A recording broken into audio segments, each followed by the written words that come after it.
মা ফাতিমা তো জোরান চোখে জল দেখে হযরত যেন হাসান হুসাইন যেন মায়ের দিকে তাকিয়ে দেখার পরে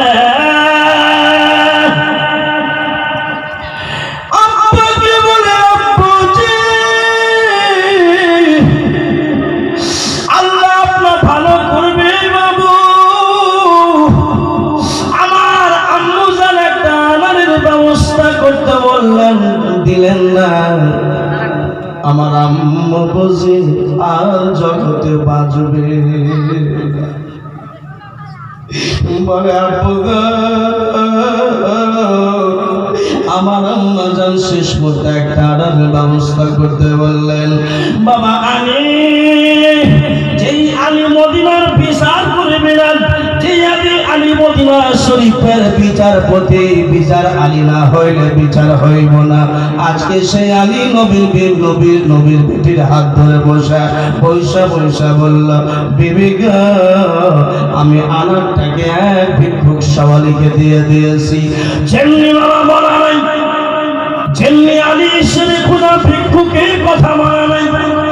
মা ফাতিমা তো জোহরা বললেন, স্বামী গো, আল্লাহ আপনার ভালো করবে, আপনি আমাকে না দিয়া আনারটাকে সোয়ালিকে দিয়েছেন, ভালো করেছেন। আপনি ফাতিমার কাজটাকে আপনি নিজেই করে দিয়েছেন। বলে আলী,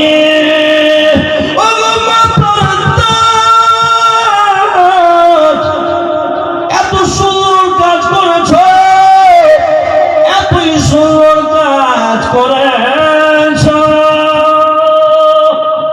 বলে স্বামী গো, আপনি কোরআনের প্রতি আমল করেছে। নারায়ে তাকবীর, নারায়ে রিসালাত। আল্লামা নুরুল হুদা সাহেব কি, আল্লামা নুরুল হুদা সাহেব কি, শাহ দরুল সাহেব কি। নারায়ে তাকবীর, নারায়ে রিসালাত। ওরে আসলে মুসলমান, ওরে আসলে সুন্নি জগতের মুসলমান, নবীর উম্মতের দল, আল্লাহর নবীর বেটি বললেন, স্বামী আপনি কোরআনের উপরে আমল করে দিয়েছেন, কোরআনের উপরে আমল করে দিয়েছেন। আল্লাহ রাব্বুল আলামিন কোরআন শরীফের মধ্যে বলেন, ওয়া আম্মাস সাইলা ফালা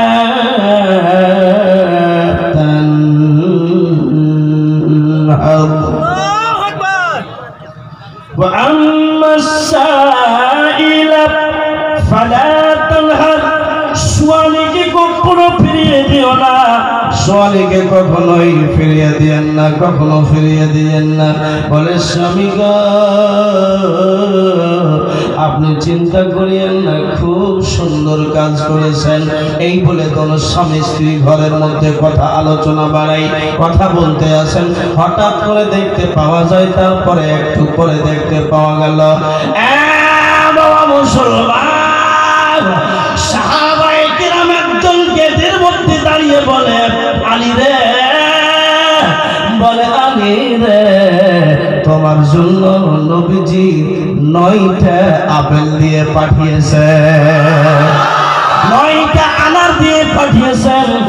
আস্তাগফিরুল্লাহ, 9টা আনার দিয়ে পাঠিয়েছেন।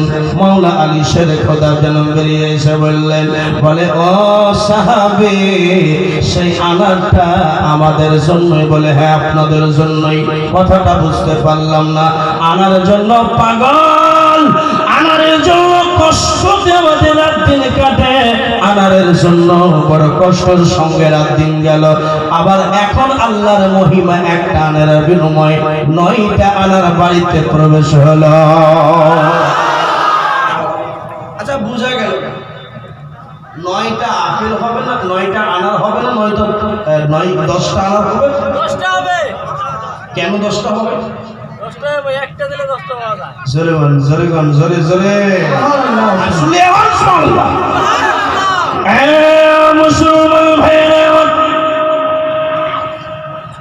সাহাবী রাসূল দাঁড়িয়ে বলেন, ও আলী, মাওলা আলী, সাইয়্যিদুল্লাহ, 9টা আপেল দিয়েছে নবীজি।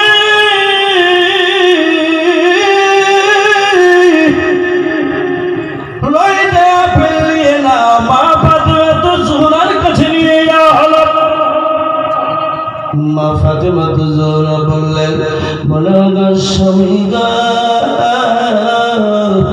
এই আনারটা আমাদের আনার না, এই আনারটা আমাদের আনার নাই। মৌলা আলী শেরে খোদা বললেন, বিবিরে আনারটা দিয়েছে তোমার আব্বা জান রাসূলুল্লাহ, গায়বের সংবাদদাতা নবী দিয়েছেন আনারটা। বলে ফাতেমা আনারটা খাইয়া নাও।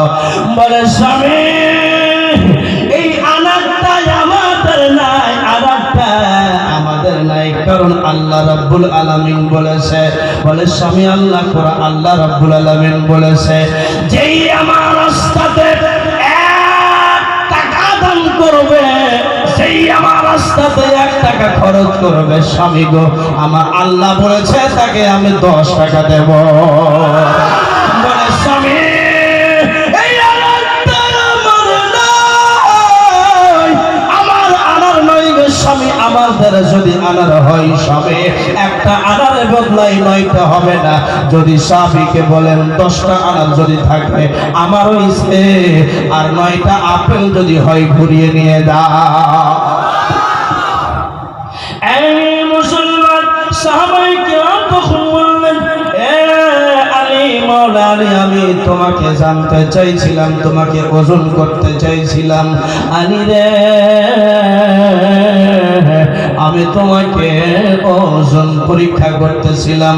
বলে আলী তোমার শ্বশুর মশাই ফাতেমার আব্বা আল্লাহর পেয়ারা হবে, দয়ার রব্বুল আলামিনের পেয়ারা নবী, বিশ্ব নবী তাজদারে মক্কি মাদানী রূহে ফিদা জনাবে মুহাম্মদুর রাসূলুল্লাহ সাল্লাল্লাহু আলাইহি ওয়াসাল্লাম একটা আনারের বিনিময়ে 9টা আনার তোমাকে দেয়নি, 9টা আনার দেয়নি, আমি তোমারে পরীক্ষা করতেছিলাম। বলে আলী রে বিবি ফাতেমা যা বলছে সত্যি বলছে, ধরো ধরো একটা আপেল লুকিয়ে রেখেছিলাম পরীক্ষা করার জন্য। বাবা আলী রে ফাতেমা যা বলেছে সত্যি বলেছে, ফাতেমা যা বলেছে সত্যি বলেছে। যদি আল্লাহ রাস্তায় কেউ 10 টাকা দেয় 100 টাকা পাবে, যেই ব্যক্তি 1000 টাকা দেবে আল্লাহর রাস্তায় 1000 টাকা খরচ করবে, আল্লাহ রাব্বুল আলামিন তাকে 10,000 টাকা দেবে। বলে আলী শেরে খোদা মুশকিল কুশা ফাতেমা সত্যি বলেছে, একটা দান করেছিলে তোমার আল্লাহ, আমার আল্লাহ তোমাকে 10টা আনার দিয়েছে। কটা আনার দিয়েছে? চিল্লিয়ে বলেন কটা? 10টা আনার দিয়েছে। এইবার এই কথাটা ফাতেমা বিশ্বাস করলেন, আলী বিশ্বাস করলেন যে নবীজি দিয়ে পাঠিয়েছেন 10টা আনার।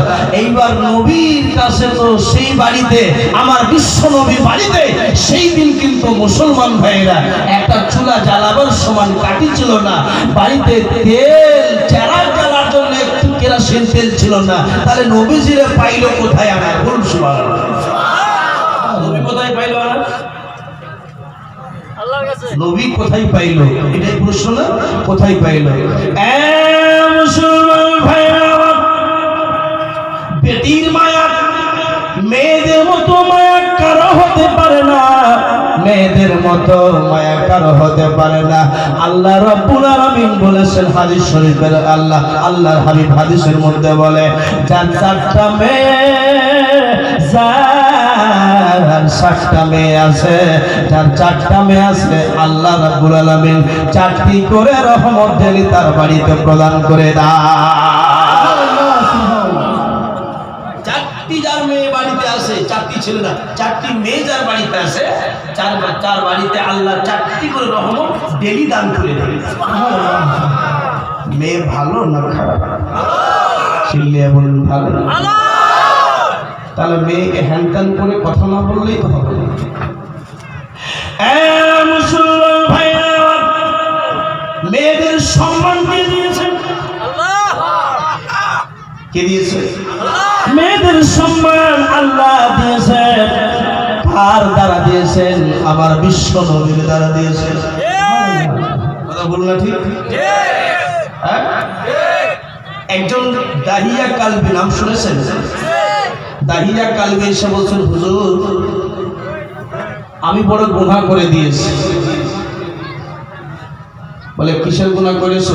বলে হুজুর আমি ইসলাম কবুল করতে চাই, কিন্তু কিছুটা যাই না শুনবো, আগে জানবো শুনবো বুঝবো তারপর। বলে কি বুঝবো বলো? বলে হুজুরে আমি একটা কথা এই জন্য জিজ্ঞেস করি যে আমার এই যে এত বড় বড় গুনাহ করেছি, সেই গুনাহটা কি আল্লাহ আমার ক্ষমা করবে? বলে কি গুনাহ করেছো? বলে হুজুর আমি আমার মেয়েকে জিন্দাই দাফন করে দিয়েছি। কি করেছি? আমার মেয়েকে আমি জিন্দায় দাফন করে দিয়েছি। জানতে পারছিলাম না তখন মক্কার আবহাওয়া, যদি কারো কোনো মেয়ের পেট থেকে মেয়ে জন্ম নিত তাহলে তাকে দাফন করে দেওয়া হতো, এই চলতো সেই সময়। সেই জন্য হুজুর ভুলে ভুলে দাফন করে দিয়েছি। আজ আপনি এসেছেন, বুঝতে পেরে গেছি দাফন করতে হয় না। সেই জন্য হুজুর আল্লাহ কি আমার গুনাহটাকে মাফ করবেন? যদি মাফ করে দেন তাহলে কিন্তু আমি আপনার কাছে কিছু বলতে চাই। বলে নবীজি আমার বললেন, বলে দেখিয়া বলো তোমার মেয়েকে তুমি কেমন করে দাফন করেছো? ইয়া রাসূলুল্লাহ, আমার মেয়েকে আমি কেমন করে দাফন করেছি? আমার মেয়েকে আমি বললাম মারে চলো চলো তোমাকে আমি তোমার নানির বাড়ি নিয়ে যাই।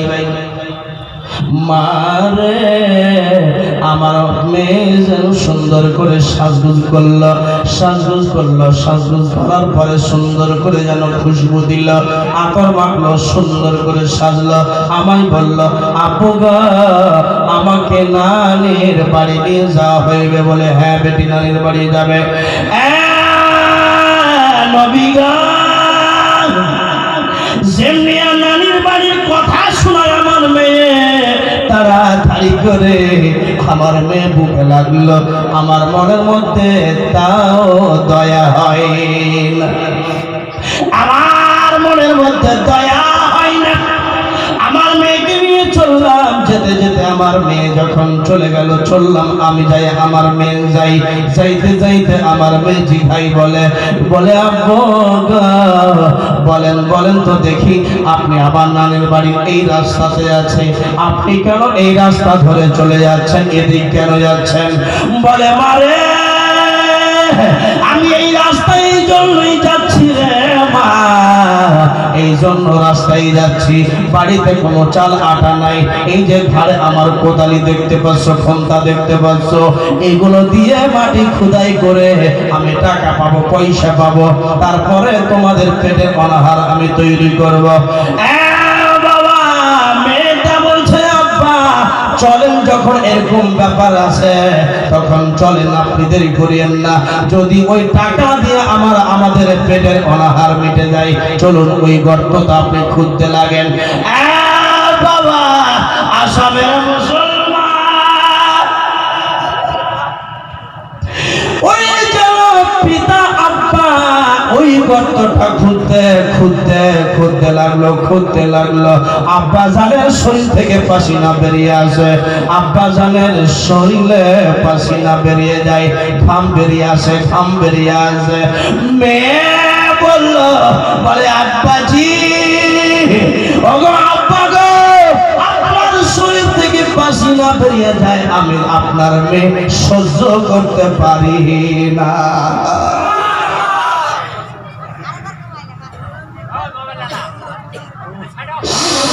আপনার মেয়ে সহ্য করতে পারে না হে আব্বা, আপনার শরীর ঘাম বেরিয়ে গেছে, পাসিনা বেরিয়ে গেছে, আমি সহ্য করতে পারি না। বলে আপু গো আপনি যেন ক্ষুধা করা বন্ধ করে দেন, ক্ষুধাই করতে বন্ধ করে দেন। বলে বেটি রে না খুঁজলে হবে না, জানে না যে আমার জন্যই গাড়া খুঁজতে লাগে, আমাকে মেরে ফেলার জন্যই গর্তটা ক্ষুধা হয়। মেয়ে বলতে লাগলো আব্বু গো আপনি গর্তটা খুঁদিয়েন না, যদি খুঁজতে হয় আমি নিজেই আপনার মেয়ে গর্তটা খুঁদি। আব্বাজান যখন উঠে গেল, আব্বাজানের শরীরের পাসিনা মুছে দিল, শরীরের পাসিনা মুছে দিলে এমনি করে মুছে দিল। বাবা শরীর যখন মেয়েটা ওড়নি দিয়া, নিজের ওড়নি দিয়া বাবার পাসিনা মুছে দিয়া, চলো ঘাম গুলো মুছে দেওয়ার পরে বাবা বাবা মেয়ে বাবার শরীরের ঘাম মুছে দেয়, কিন্তু তো মায়া হয়ে যাওয়ার কথা, কিন্তু ওই যেন দয়া হলো না, মায়া হলো না। দাহিয়া কালবি বলে হুজুর গো আমার তবুও মায়া হয় না, আমার তবুও মায়া হয় না, আমার তবুও দয়া হয় না, আমার মনের মধ্যে দয়া হয় না। আমার মেয়ে আমার ঘাম মুছে দিল, তবুও দয়া হলো না।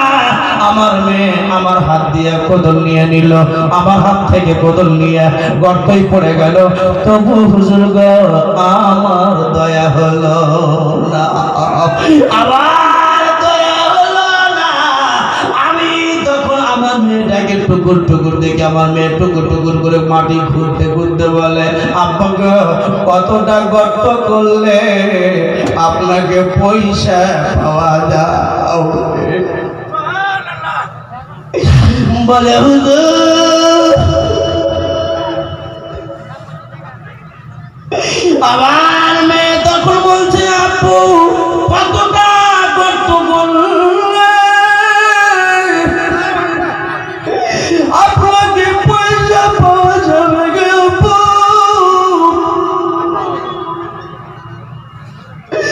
আমার মেয়ে যেন বলল, আপু কত টাকা মাসদুরি পাবেন? যদি বেশি বেশি করে গর্ত খুললে বেশি বেশি মাসদুরি পাই, আমি আর মন ভরে মাসদুরি আরো গর্ত করব।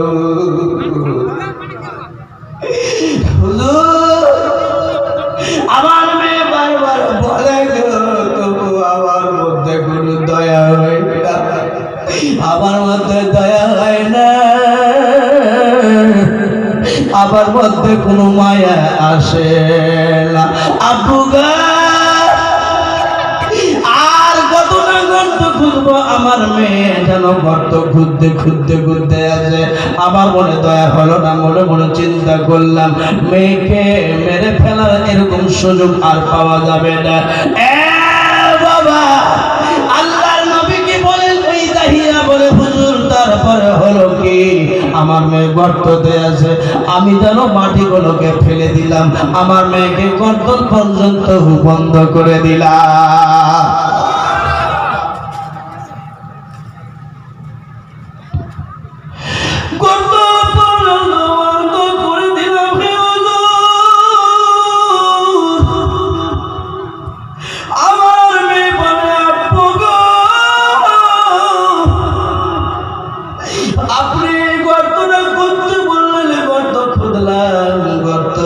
আমি এই গর্ত খুদিলাম, আবার আপনি গর্ততে মাটি ফেললেন আব্বা, এটা বুঝতে পারলাম না। মাটি কেন এমনি করে ফেলে দাও, মাটি কেন এমনি করে ফেলে দাও? গর্তন পর্যন্ত মাটি ফেলে দিয়েছে। বলে বেটি রে, এই যে গর্ত করছিলাম বেটি, তুমি তোমার জীবন মরণ নিয়ে শেষ হলে মা এমনি করে বলার পরে হুজুর আমার মেয়েটাকে বললাম, বেটি তোমাকে মরতে হবে। বলে কেন গো, আমায় কেন মরতে হবে আব্বু? বলে বেটি রে, তোমাকে জন্ম নিয়েছো মরার জন্য, মেয়ে যদি জন্ম হয় মরতে হবে। মক্কা নগরের হুকুম রয়েছে, হাকিমদের হুকুম রয়েছে, বলে গভর্নরদের হুকুম রয়েছে, যদি কোনো মেয়ে জন্ম নেয় তাকে মরতে হবে, তাকে দাফন করে দিতে হবে জিন্দাই। বলে কে এটা হুকুম করেছে? বলে মক্কা নগরের হাকিমরা হুকুম করেছে। মেয়েটা গলা পর্যন্ত, মেয়েটা কোমর পর্যন্ত, সিনা পর্যন্ত ঢাকা ছিল, মেয়েটার হাত দুটা বাকি ছিল। আল্লাহর কাছে মেয়েটা হাত উঠিয়ে বলো, আল্লাহ এমন তুমি পয়গম্বর পাঠায়ো এবং তুমি দয়ার রহমতুল্লিল আলামিন পাঠায়ো। আল্লাহ যার উদর থেকে বাচ্চা মেয়ে পয়দা হবে তাকে মেয়ে বলে দাফন করে দেওয়া হবে। ওগো রব্বুল আলামিন তুমি দয়াল আল্লাহ, দয়াল খোদা, ও মালিক মাবুদ, ওগো দয়াল আল্লাহ রব্বুল আলামিন খোদা, তোমার কাছে দয়ার শেষ নাই। ওগো আল্লাহ